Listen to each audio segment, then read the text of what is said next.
I, a 20-year-old woman, was raised by my father, a 49-year-old man, alongside my older brothers, Lyle and Kyle, both 23 years old and twins. Our mother left shortly after I was born, so I never had a maternal figure while growing up. I tried to ask my dad why she left, but he always dodged the question. This left me with lingering feelings of self-blame. To make matters worse, my older brothers often used the old "you're why mom left" card during arguments in my middle school years. My mother began to call me and my brothers during that time, claiming that she wanted me back in her life. However, she made no effort to get to know us, and she broke many promises. The final straw for me was when she didn't come to a beauty pageant I had been excited about for months. It may sound petty, but it meant a lot to me at the time. She had sworn she would come, but of course, she broke that promise too. After I let her have it during a lengthy phone call, I decided to go no contact with her. A few days ago, my dad texted me asking if I wanted to have dinner with him and my brothers. He said he was going to make my favorite meal, and I agreed. However, when I arrived, I heard a woman's laughter coming from the kitchen. I walked in and found my dad, Lyle, and Kyle laughing and talking with my mother. I couldn't hide my anger and confusion, and I must have voiced my thoughts because I asked, "What is she doing here?" Everyone fell silent, and my dad eventually told me to watch my tone. They claimed they only wanted to talk about their future. My mother dropped the bombshell that she and my dad had rekindled their relationship and had been dating for months. You can probably imagine how shocked and upset I was by this revelation. Lyle then revealed that everyone in the immediate family knew about their relationship except for me because they were concerned about my reaction. I was still standing there, seething with rage, and when my dad tried to grab my arm to sit me down for a talk, I pulled away and stormed out of the house. Since then, my dad and Lyle have bombarded me with texts, calling me immature and saying that I made my mom cry. My friends are divided on the matter, and I'm left wondering if I'm the one at fault here. To start, I want to make it clear that I don't believe I'm in the wrong in this situation. They essentially ambushed me at the dinner table, and I couldn't be expected to accept her and act like everything was fine. The past has haunted me for a long time, and my reaction is completely understandable. I can't blame you for walking out on them. Your father, as an adult, is free to choose his romantic partner, but he should also understand that there will be consequences to such a decision, especially considering your feelings toward your mother. He must have had an inkling about your reaction. So for him to set up a situation like this without any consideration for your feelings is quite perplexing.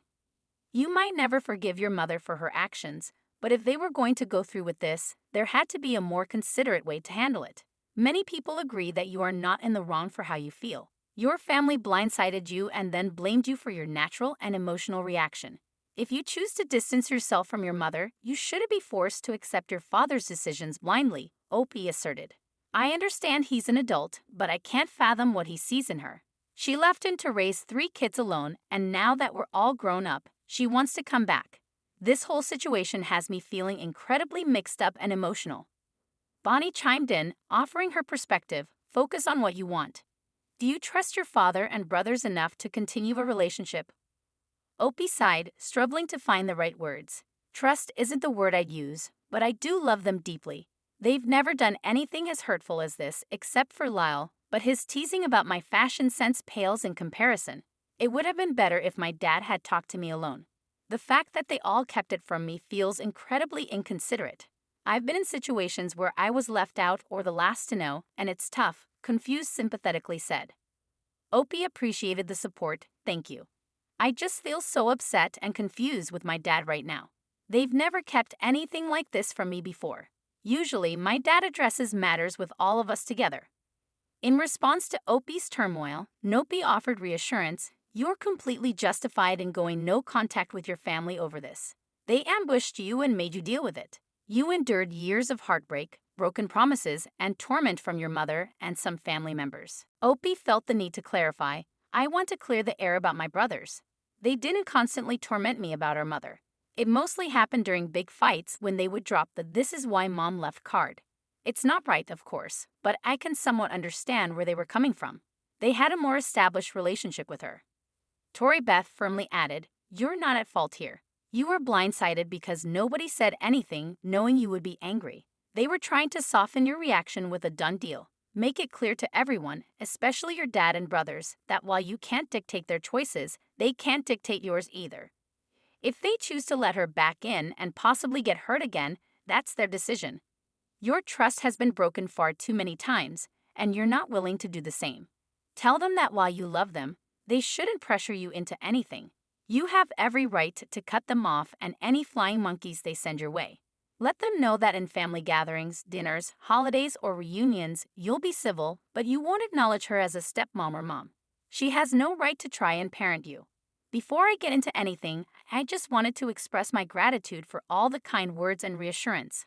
I wasn't really expecting such a supportive response. I'd also like to apologize for the delay in my response. I've been busy with work and other things that have kept me occupied.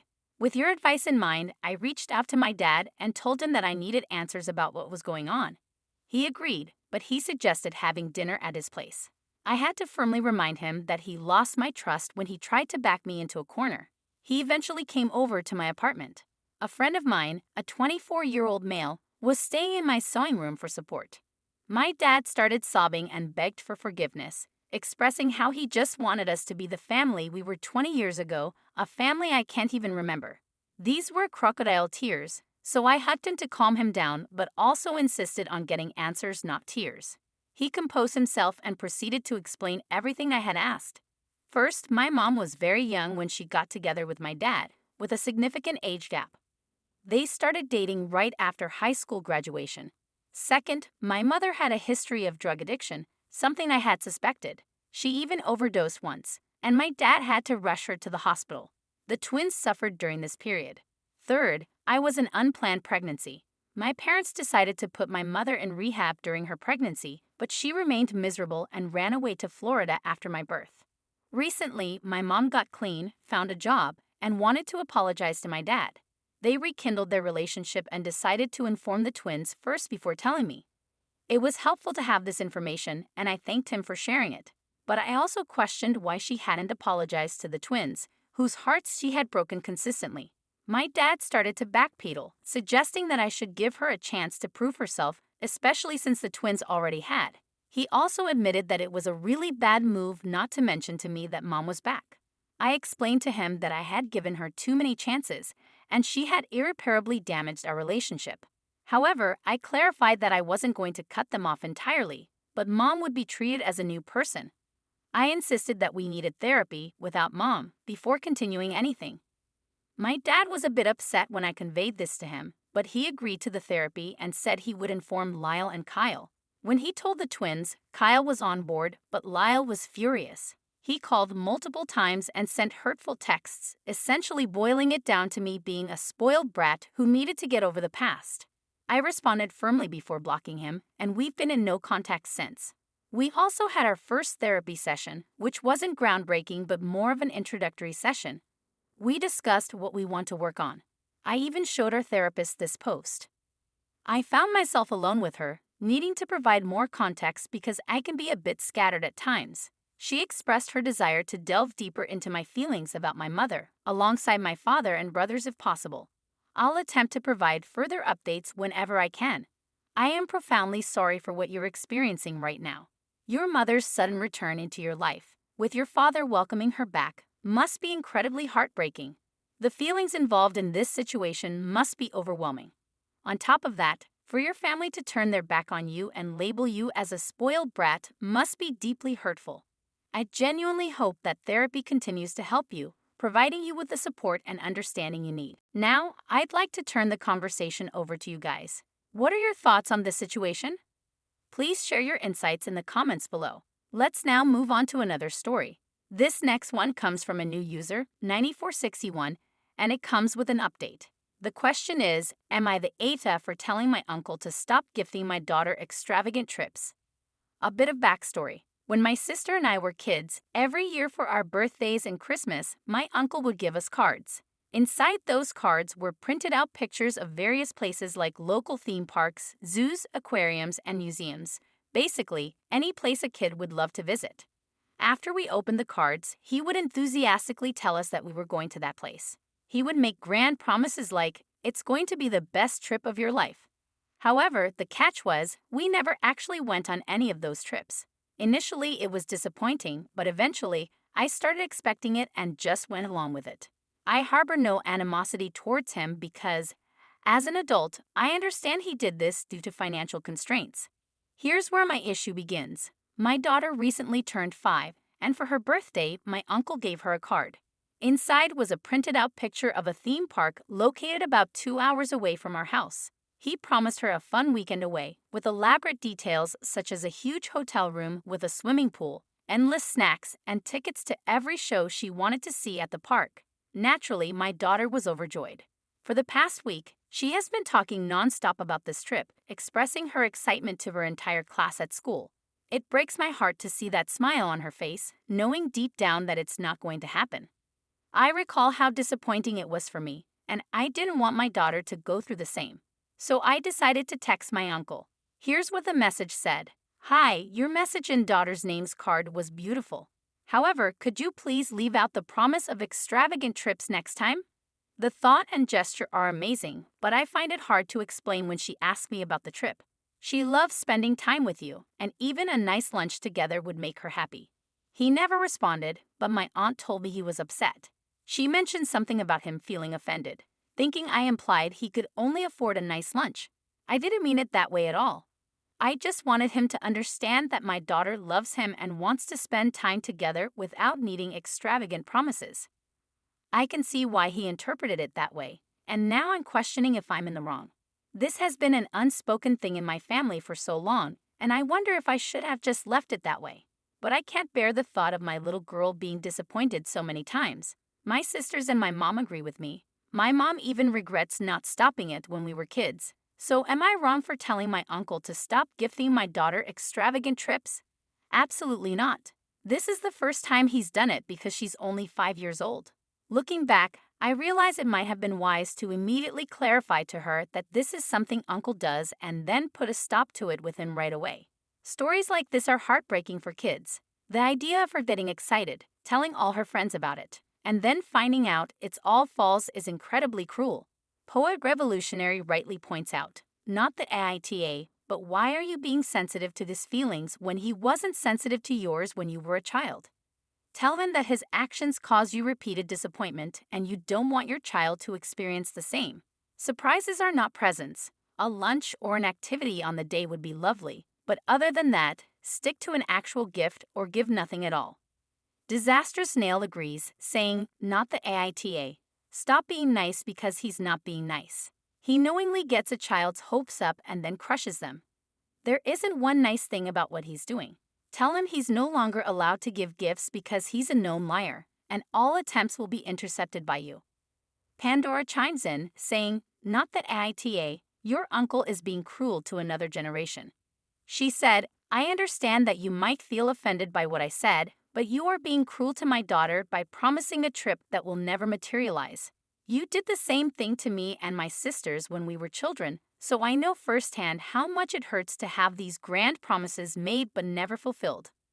I will not allow you to hurt my daughter in the same way. Whether it's due to a lack of time, finances, or another reason, it is unacceptable to make a child feel this way. You know my daughter loves spending time with you. She would have been so happy with a trip to the local park and some ice cream. Now I have to deal with a little girl's broken heart, just like mine was so many times. Please think about the consequences of your actions. Just because you don't witness them doesn't mean they don't happen. Brain surgery woman commented, not the aita, and I would definitely protect your daughter because that's exactly what you are doing. The disappointment for everyone when it doesn't happen is so harsh for a child. It's not a life lesson she needs to learn. Too bad he's upset about your implication. Your daughter comes first. He's making empty promises and setting her up to not believe or trust when someone gives her something exciting. You already went through that and know how it feels. She doesn't deserve that. Amber All Day pointed out, you're the aita for not telling your daughter the truth. I find it unbelievable that you let her be so excited for an entire week, to the point of telling her school friends about her promised treat, and at no point you could have said, sorry, sweetheart, Uncle was only telling a story. He won't be taking you on a trip. He did this to me my whole childhood. It's just a lovely dream, but it won't ever be a real trip. Why did you say that to her the same day that he told her about this fake present? When she is eventually disappointed, that will be completely on you as a parent. You should know better and should do better. 3 Baller added, "You're the ITA because you enabled lies to be a birthday gift. I'm sorry you were raised being given these lies, but it needs to stop. It's a bad idea that only persists around in your family because a cheap man made a tradition to allow himself to be cheap and unthoughtful every year. I wish I had a tradition that made me a good person for not spending money, but at least I don't lie to children. And knick-knack or candy would have been more thoughtful and also as cheap as a false promise, and it wouldn't make you resent your relatives. Please end your family tradition." In an update, the original poster acknowledged the feedback, stating, "Thanks to everyone for your feedback on my last post. A lot of people asked why I was being so nice to my uncle, and honestly, I think I underestimated how weird it was because it's been so normalized in my family. I didn't want to cause drama, so I went about it as non-confrontational as possible. I agree now that I should have been more direct. Another concern many of you had was that I allowed this to happen to my daughter previously. That is not true. This is the first time he promised her one of his trips, which is why I decided to say something so this doesn't become a recurring thing. Here's the update. I tried to call my uncle twice, but he didn't answer.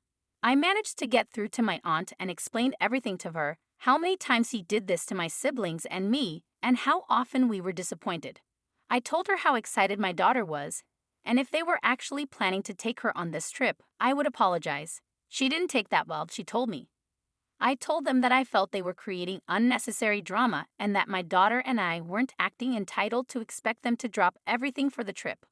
I was shocked and angry and said, "How dare you say that she didn't imagine this trip in her mind and expect you to take her? You promised her this trip, and her disappointment is not entitlement. It's not my job to make sure a grown man feels secure in himself, and it's a shame my family spent so long coddling him." I was so mad that I just hung up. I no longer feel any ounce of guilt for setting my boundaries. Many people asked if I could take my daughter on the trip. Unfortunately, that theme park closes for the season this month. However, I surprised her with something even better. After the phone call with my aunt, my partner and I decided to book a trip to Disneyland. It may sound crazy and impulsive, but we've been wanting to plan this for a while, and we decided it's the perfect time. My kid is entitled to an extravagant trip. Last year, we sat her down and explained that her uncle wouldn't be able to take her on the promised trip. I tried to be as honest as possible without confusing her. She was understandably upset and had a lot of questions. After we answered them all, I told her not to worry because her mom and dad are taking us somewhere instead. When she found out it was Disneyland, she was over the moon. She spent all day deciding which Minnie Mouse stuffed animal she wants to take with her. I told her to tell her classmates that her trip got upgraded. All things considered, it's a happy ending. I know I won't always be able to protect her from disappointment, but I sure as hell will do my best. She's getting that giant